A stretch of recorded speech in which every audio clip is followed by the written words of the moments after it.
My name is Richard Dydell. I'm a native Californian, originally from San Francisco. I've lived in Santa Maria for 48 years. I was born and spent my early years in San Francisco. From 1938 on, I lived and grew up in Glendale, California, a suburb of Los Angeles. I went to a junior college. I studied electronics. Went to work right out of junior college in television transmission work as a junior technician trainee, and went back to the university, finished the university. I went to Sweden to work for a few years. I speak fluent Swedish, and I returned in 1960 to work on Vandenberg Air Force Base as a test engineer. Although I retired about 22 years ago from having worked on Vandenberg Air Force Base for many years in different capacities. I was the test director for Ford Aerospace towards the end. Over the years, due to a situation with an interview that I was scheduled for on a panel set up by President Carter, I got interested in the illegal immigration issue. In terms of changes that I've seen over the years since I came here, I've seen a steady, constant growth in the population, but recently it's become a more rapid growth. I attribute it to different factors such as the popularity of this area, the illegal immigration problem is bringing in a tremendous amount of illegal immigrants, and they bring their families with them, and it just multiplies. The influx of illegal immigrants here is due to the job opportunities, mainly in the strawberry fields, but in other agricultural areas as well. And when they see that there's no enforcement, then they start bringing their families in. I've been in every Latin country. I speak fairly fluent Spanish, and I spent a lot of time in El Salvador, so I can speak more about their attitude than I can about the attitude of the other citizens of the other countries. In El Salvador, the word is out. You can come here and probably never get caught and just stay here. The growth of the illegal immigrant population started to accelerate, I believe, after the 1986 amnesty, when the federal government decided they weren't going to enforce the Simpson Act. People from not only Mexico but many places came here knowing that they can come here and stay, and very little chance of being caught. So this attracts more and more, and it just snowballs. In 1980, I was selected to be on a panel at some federal hearings that were being conducted throughout the country, in my case, Los Angeles. And I arrived very early because I wanted to beat the traffic. I had a long ways to drive from Santa Maria to Los Angeles, and only to learn that I had been removed from the panel by Father Hesburgh, the chairman. He had rearranged the panel with only people that were in favor of illegal immigration were allowed to talk. Very few people, I believe 3, were allowed to talk on the opposite side against illegal immigration.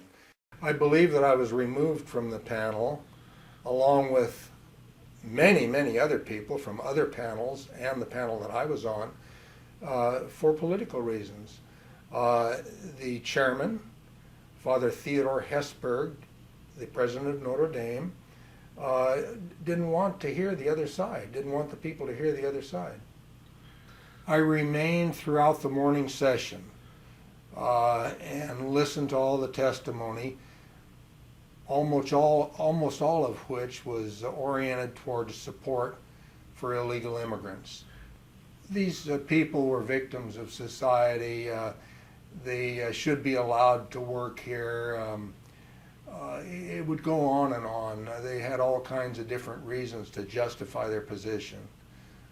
There was a gentleman named Wendell Green, along with, I believe, one or two others that were allowed to speak against illegal immigration. Wendell Green represented a large black organization in Los Angeles, and he gave testimony as to the effects of displacement of American workers by illegal immigrants. And the audience was packed with people in favor of illegal immigration, and a lot of them booed. It was publicized that I had problems with some Danish merchants in Solvang keeping some students on weekend jobs. These students were being replaced by illegal aliens working for the same minimum wage, but they were required to work off the books several hours.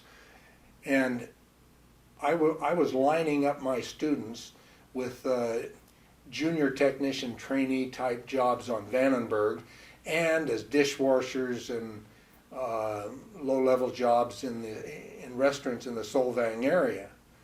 And there were some articles about this in the local newspaper, and that's how I got chosen to represent Santa Barbara County on a panel in Los Angeles set up to discuss illegal immigration. Well, several of my students complained that they'd been fired and they didn't do anything to be fired. And I went over there and tried to talk to the manager of one of the large restaurants, in fact the largest, only to find out that they'd been replaced by illegal aliens, strictly to save money. The illegal aliens were working for the same minimum wage, but they were being worked about 2 to 3 hours off the books. And of course my students wouldn't stand for that. They wanted to be paid for the hours that they put in. Due to the lack of enforcement of the Simpson Act, the problem has just gotten worse and worse and worse. And a lot of people that appeared to take part in the 1986 amnesty used, there was a massive amount of fraudulent documents used.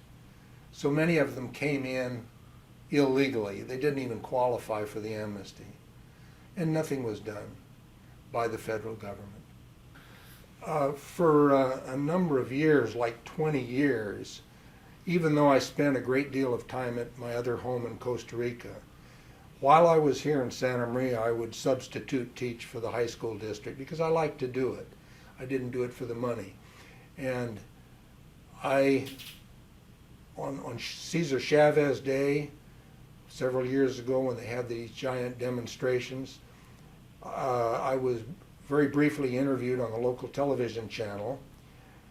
And one of the questions that I was asked was, what do the students know about this issue? And my reply was, they don't know anything about the issue. Here they're demonstrating on Cesar Chavez Day, and Cesar Chavez was violently opposed to illegal immigration for many reasons. This demonstration, I believe, took place on a Thursday. The following Monday, I was called, and I was told by the principal of the high school where I'd been teaching that particular day that I can almost quote her word for word. She said, at the very moment we're trying to project a positive image of Santa Maria High School, you destroyed it all, and I've taken you off the substitute teaching list. My response to her was that, lady, I've been doing this for 20 years and I'm one of your top substitutes. Go and look at the records. And she said, that didn't make any difference. You're not going to be substituting anymore. After I was told that I had been fired from teaching for the Santa Maria High School District, I tried repeatedly when I was here in the country and not in Costa Rica to resolve the problem, to get be able to go in and discuss it with the assistant superintendent. He was never available. I just had a lot of problems discussing it with anyone and resolving the matter. So 3 days before the deadline, I filed a lawsuit, which there were some technicalities involved in it, but it was settled out of court, and I'm not able to go into the details.